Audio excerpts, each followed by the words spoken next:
What's going on, guys? I've got here a 1997 Honda Prelude, and on this car I've changed the clutch master cylinder as well as the clutch slave cylinder. I've even changed a hydraulic line that connects the two. So I'm going to use this opportunity to show you how I bleed the clutch system. And to help me do this, I used a Dorman one-person brake bleeder. It's you may refer to it as a speed bleeder. So it comes in a pack of two. The size for this Prelude is an M7, but they also come in M8, M10, pretty much every standardized bleeder valve size that you can think of. Now you can see here, there's the original bleeder that came with the new part.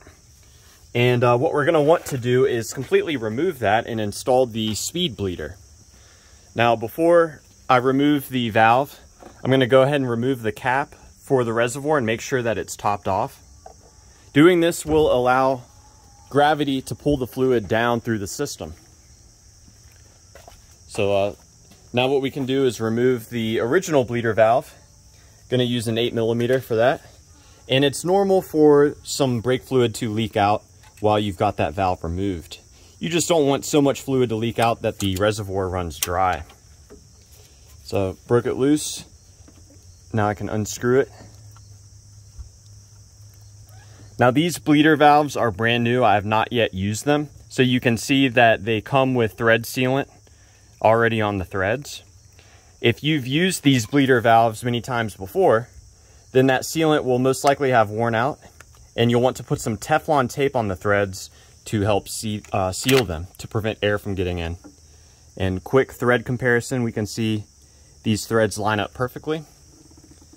So now what you do is you thread this in by hand initially. You basically want to tighten it all the way down and then loosen it slightly. You want the threads to have as much engagement as possible. Now the idea behind these speed bleeders is they have a one-way valve that ideally will let air and brake fluid out of the system, but it will not let air make its way back into the system. So I was able to tighten it just a little bit. Now the thread sealant is starting to engage. I replaced these components because this Prelude had an issue where maybe the first ½ inch of clutch travel was very loose.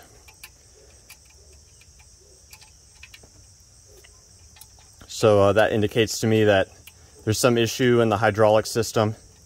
And due to the age of the vehicle and how cheap all of the replacement parts were, I just opted to replace all of them.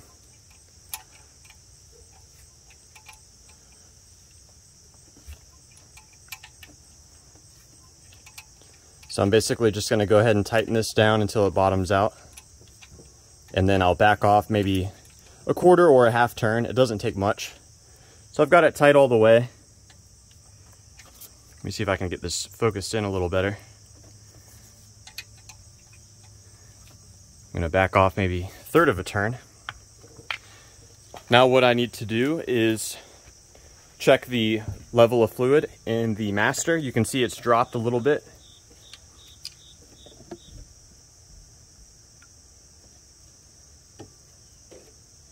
So that's topped off.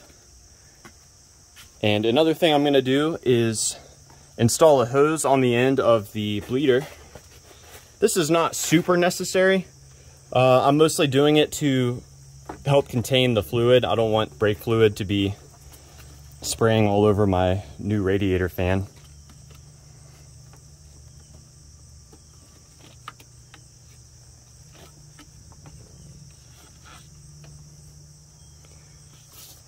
So I've got a hose fitted on there. Now let's move to the clutch pedal.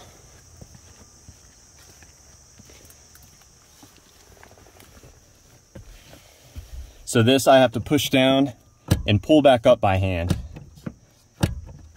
I'm going to do this a few times. And every time I actuate this, it's going to be pumping fluid out of the reservoir into the master cylinder, through the lines, and then into the slave cylinder, and then out the one-way bleeder valve. So let's go take a look at the reservoir now. You can see the level has dropped a little bit.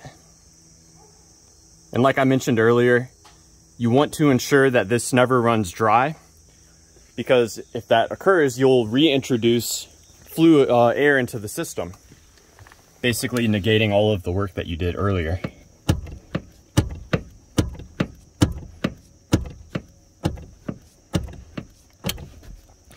And I can feel the pedal is starting to gain a little bit of resistance.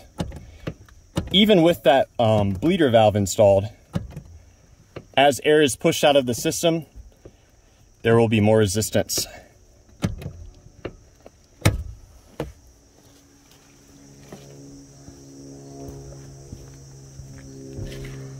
And I'm cutting it close with the fluid level. You can see it's getting quite low there.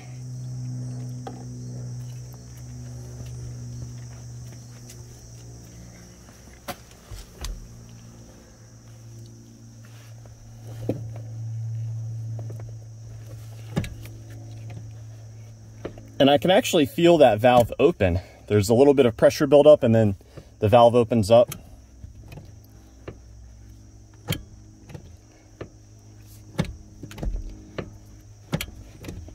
So what I'm going to do now is leave the pedal in the down position. Then I'll move under the hood and I will close the valve. So let's get this leader closed.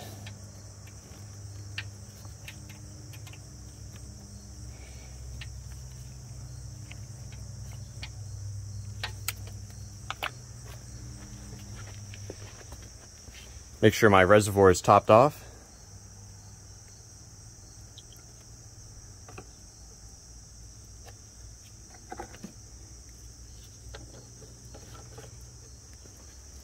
Now I'm going to check out this pedal.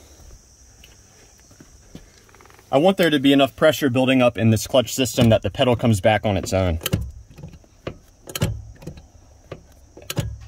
And that's what we have here. Now a full check will entail actually starting the vehicle and checking to see if I'm able to shift in and out of gear with the clutch pedal pushed in.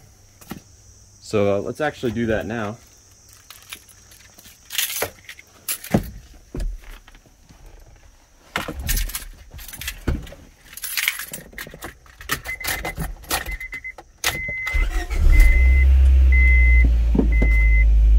Alright, so it's in neutral. I'm going to push in the clutch and it shifts right into first. I'm going to check reverse as well. No grinding gears, everything seems to be pretty good. And another thing I'm going to look for is I'm going to put it in first gear and then slowly let out the clutch and see when the engagement point is. So you can see here, it's hard to get a sense of it through the camera, but I can let out the clutch a fairly significant amount before it starts to engage. So the clutch is pushed in all the way at this point, letting it out. No engagement, no engagement. Now the car is starting to engage. So that's pretty good. If it engages right away, that might be an indication to you that the clutch is not fully depressing when you push in the clutch pedal.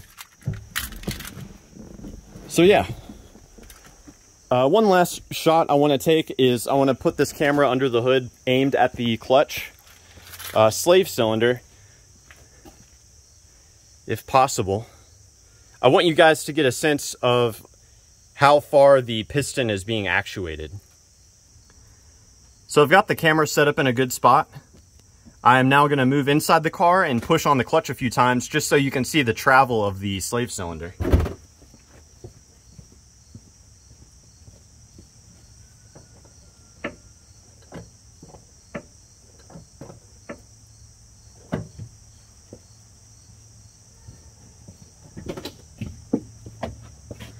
So I hope you guys saw that.